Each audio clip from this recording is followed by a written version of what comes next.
हम अपने आसपास बहुत सारी प्राकृतिक घटनाएं देखते हैं जहां पर कि प्रकृति के नियम चलते हैं, इंसानों के नहीं। और ये जो घटनाएं हैं ये बहुत दिलचस्प है जानना।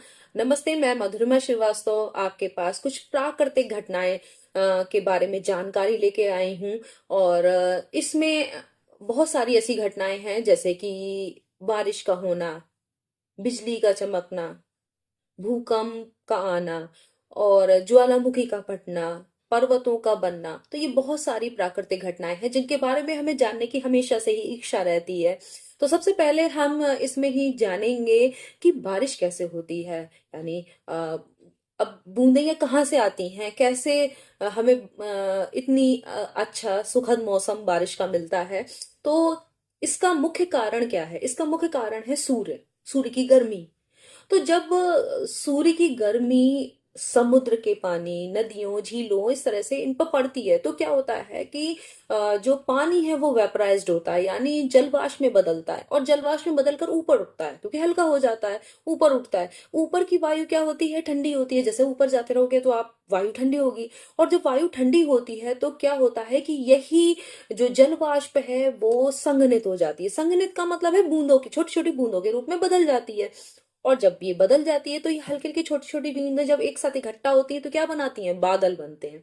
और जब ये और ऊपर टेम्परेचर कम होता है तो क्या होता है कि ये बर्फ के क्रिस्टल बनती हैं। अब बर्फ के क्रिस्टल बनते कैसे हैं? क्योंकि बर्फ के क्रिस्टल्स बनने के लिए एक ठोस बेस चाहिए। अब वो ठोस बेस मिलता कहाँ से है? बूंदों को कहाँ से मिलेगा? उसके लिए होता क्या है कि जो प्रदूषण है, धूल के कण है, पराग कण है, तो ये जो छोटे छोटे कण हैं, ये जो बूंदें हैं छोटी छोटी, इनको क्या करते हैं? जलवाष्प जो है, जो कि संघनित हुई है बूंदों के रूप में, उनके लिए बेस बनाते हैं। और इन्हीं के आसपास ये छोटी छोटी बूंदें चिपक जाती हैं और क्रिस्टल्स बनाती हैं। छोटे छोटे किसके? बर्फ के क्रिस्टल्स। और जब यही बर्फ के क्रिस्टल्स भारी हो जाते हैं तो भारी होने के क्या कारण क्या होता है? वो नीचे गिरने लगते हैं। और नीचे गिरते हैं तो फिर से वायु जब नीचे गर्म होती है तो क्या होते हैं? पिघलते हैं, पिघलते हैं और ये बूंदों के रूप में वापस आ जाते हैं। और ऐसा लगता है कि बारिश हो रही है। बारिश कहीं ज्यादा होती है, कहीं कम होती है, आपको पता है। लेकिन जहां पे ऐसा होता है कि जहां टेम्परेचर कम होता है और ये बूंदों के रूप में नहीं पिघल पाते तो फिर ऐसा वहां पे क्या होता है? बर्फबारी होती है। तो आपको ये समझ में आ गया होगा कि बहुत ही इजी वे में मैंने बताया कि बारिश कैसे होती है। और एक फायदा भी है इसका, क्योंकि जब ये बूंदों पिघलते हैं, जो ये क्रिस्टल्स हैं, तो क्या होता है साथ में जो गैसें हैं और जो धूल के कण हैं, जो प्रदूषण है, उसको भी साथ में घोल लेते हैं। तो क्या होता है? हवा आपकी साफ हो जाती है। तो ये भी एक फायदा है बारिश के। और बारिश के और फायदे तो आपको पता ही होंगे। खैर, तो आपको ये समझ में आ गया होगा कि बारिश कैसे होती है। अब इसी से ही जुड़ा हुआ एक और, बिजली कैसे चमकती है, बिजली कैसे गिरती है, और बिजली से होने वाले नुकसान से हम कैसे बच सकते हैं। क्योंकि क्या होता है? करंट पास होता है और पेड़ जल जाते हैं, इमारतों को नुकसान होता है, तो उससे कैसे बच सकते हैं। तो सबसे पहले ये जानते हैं कि अ, बिजली कैसे चमकती है और गिरती कैसे है। तो अभी आपको वो मैंने बताया था कि जो सूर्य की गर्मी होती है, और सूर्य की गर्मी से क्या होता है? जो पानी है वो वेपराइज्ड होता है, यानी जलवाष्प में बदलता है। और जलवाष्प ऊपर उठती है और उसके बाद क्या होता है कि वहां पर जो ऊपर है वो वायुमंडल में ठंडी होती है। और धीरे धीरे क्या होता है कि वो संघनित होती है, बूंदों के रूप में आती है। और उसके बाद भी अगर टेम्परेचर और ठंडा होता है तो क्या हो जाता है? वो क्रिस्टल्स बनाती है। किसके? बर्फ के क्रिस्टल्स बनाती है। तो इसमें से जो छोटे छोटे क्रिस्टल्स होते हैं और जो भारी क्रिस्टल्स होते हैं, भारी क्रिस्टल्स को ग्रेपेल भी बोलते हैं। तो ये दोनों जब रगड़ते हैं, ठीक है, जैसे बादल, आप जानते होंगे कि बादल आपस में टकराते हैं, यानी यही क्रिस्टल्स जब आपस में टकराते हैं, रगड़ते हैं, तो घर्षण के कारण क्या होता है? जो चार्ज होता है, पॉजिटिव नेगेटिव, आप जानते हो, वो अलग अलग हो जाता है। तो जो छोटे वाले बर्फ के क्रिस्टल्स होते हैं तो वो क्या करते हैं? इलेक्ट्रॉन खो देते हैं। इलेक्ट्रॉन खोने से क्या होता है कि वो पॉजिटिवली चार्ज हो जाते हैं, यानी धनात्मक आवेश आ जाता है, धनावेश, ठीक है, धनावेशित हो जाते हैं। और वो क्या होता है कि वो हल्के होने के कारण ऊपर हो जाते हैं। भारी ग्रेपेल जो है वो इलेक्ट्रॉन को ले लेते हैं, तो जिससे वो निगेटिवली चार्ज हो जाते हैं। और जब ऐसा होता है तो जो बादल है उसका ऊपर का हिस्सा जो है वो पॉजिटिवली चार्ज और नीचे का हिस्सा नेगेटिवली चार्ज। अब ये क्या होता है, जो नीचे का हिस्सा है नेगेटिवली चार्ज, वो जमीन में जो है वो इलेक्ट्रॉनों को, क्योंकि वो दोनों ये भी नेगेटिवली चार्ज है और जमीन के जो इलेक्ट्रॉन है उनको नीचे धकेलता है। तो ऊपर क्या आ जाता है, ऊपर पॉजिटिव चार्ज आ जाता है। तो ये नेगेटिव चार्ज जो बादल का और नीचे का पॉजिटिव चार्ज, क्या होता है, ये नेगेटिव चार्ज आकर्षित होता है पॉजिटिव चार्ज की ओर, है ना। तो क्या होता है, अब आकर्षित होने के साथ साथ एक बात सोचिए कि यहाँ पर जो है वो बहुत सारा नेगेटिव चार्ज है और यहाँ बहुत सारा पॉजिटिव चार्ज है। तो ये चार्ज का एक असंतुलन हो गया, डिसबैलेंस। तो इसको बैलेंस करने के लिए क्या होता है कि बहुत ज्यादा विद्युत डिस्चार्ज होता है और उस वजह से उसी को कहते हैं, बहुत विद्युत डिस्चार्ज को ही कहते हैं। वो जो एक चमक सी आपको दिखाई देती है वो है बिजली चमकना।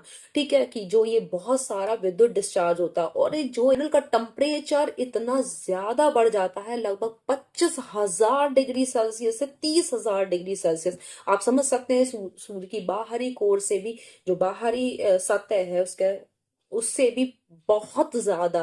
तो इतना ज्यादा टेम्परेचर होता है, तो क्या होता है, वो आसपास की जो वायु है, जो हवा है, उसको एकदम इतना तेज गर्म कर देता है, इतना ज्यादा एनर्जी देता है कि वो जो है बहुत तेजी से फैलती है। और और उसमें हवा में जो है शॉक वेव होती है, बनती है, कंपन होता है।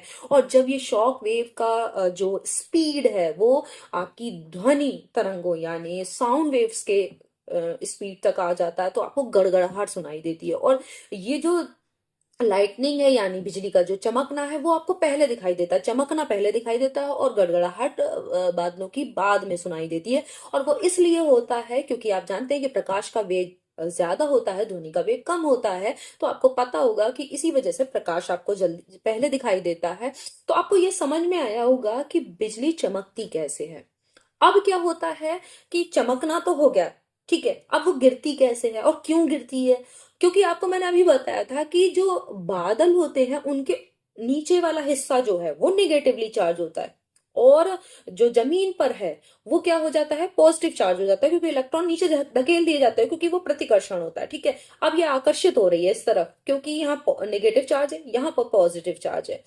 और बिजली या कोई भी मतलब चलने के लिए, पहुंचने के लिए अपने शॉर्टेस्ट जो रास्ता है वे वो चुनती है। जैसे आपको भी कहीं जाना होता है तो क्या करते हैं, सबसे छोटा रास्ता चुनते हैं, गूगल से पूछते हैं कि सबसे वही छोटा रास्ता बता दो वहीं से जाएंगे। तो बिजली भी वही करती है। तो उसको छोटे रास्ते कौन से हैं, ऊंचे ऊंचे पहाड़ हैं, बड़ी बड़ी इमारतें हैं, ऊंचे ऊंचे पेड़ हैं, तो वहां खतरा ज्यादा होता है, वहां मत रहना। तो क्या होता है, उनमें खतरा ज्यादा होता है। तो बिजली, क्योंकि अब क्या होता है कि ये इनको आसान बिजली को रास्ता मिल जाता है और बिजली यहाँ पे गिरती है जल्दी, मतलब यहाँ पर खतरा ज्यादा है बिजली के गिरने का। तो अब हम इससे बचें कैसे। बड़ी बड़ी इमारतों को बनाने में अगर बिजली गिरेगी तो भाई करंट लगने का, जलने का, आग लगने का खतरा रहता है। तो इससे बचे कैसे, तो इसके लिए होते हैं तड़ित चालक। तड़ित चालक क्या करते हैं, इलेक्ट्रिक कंडक्टर में क्या होता है कि एल्यूमिनियम है, तांबा है, जो विद्युत के चालक हैं, इनका जो गुड कंडक्टर है, इनका जो है वो सबसे, जो इमारतों की सबसे ऊंचा जगह है उस पर लगाया जाता है। ठीक है, ताकि जब बिजली यहां पर गिरे इमारतों पर तो वो अब क्योंकि इनका प्रतिरोध भी कम होता है, तो वो आसानी से उस पे मतलब इमारतों पर वो करंट नहीं फैलेगा, बिजली वहां से होकर नहीं जाएगी, बल्कि उस तड़ित चालक पर आएगी। और वहां से इस तड़ित चालक से जो जो तार होता है एल्युमिनियम में तांबे का तार, इसका कनेक्शन जो है वो जमीन से कर दिया जाता है। तो डायरेक्ट जमीन में वो पहुंच जाती है और पूरी जो इमारत है वो बच जाती है। तो जो झटका लगना है कोई होगा या करंट लगता है जो, या फिर आग लग जाती है, तो इनसे बचा जा सकता है। तो ये है तड़ित चालक, जिससे कि बड़ी बड़ी बिल्डिंग्स को इनमें लगाए जाते हैं ताकि इन्हें बचाया जा सके। तो आज के वीडियो में आपने समझा कि बारिश कैसे होती है, बिजली कैसे चमकती है, बिजली क्यों गिरती है, और हम तड़ित चालक द्वारा बिजली से होने वाले नुकसान से कैसे बच सकते हैं। अभी तक आपने जितना समझा उस पर मैंने एक क्विज भी बनाया है, आप उसे अवश्य कर लीजिए ताकि आपकी समझ और पक्की हो जाए और आप जान सके कि आपने कितना समझा। नेक्स्ट वीडियो में हम कुछ और प्राकृतिक परिघटनाओं पर बात करेंगे, जैसे कि भूकंप का आना, ज्वालामुखी का फटना, या पर्वतों का बनना, जैसे हमारा हिमालय पर्वत कैसे बना। तो ये कुछ इंटरेस्टिंग प्राकृतिक घटनाएं हैं, इन पर हम डिस्कस करेंगे। तो नेक्स्ट वीडियो में हम फिर मिलते हैं, तब तक के लिए धन्यवाद।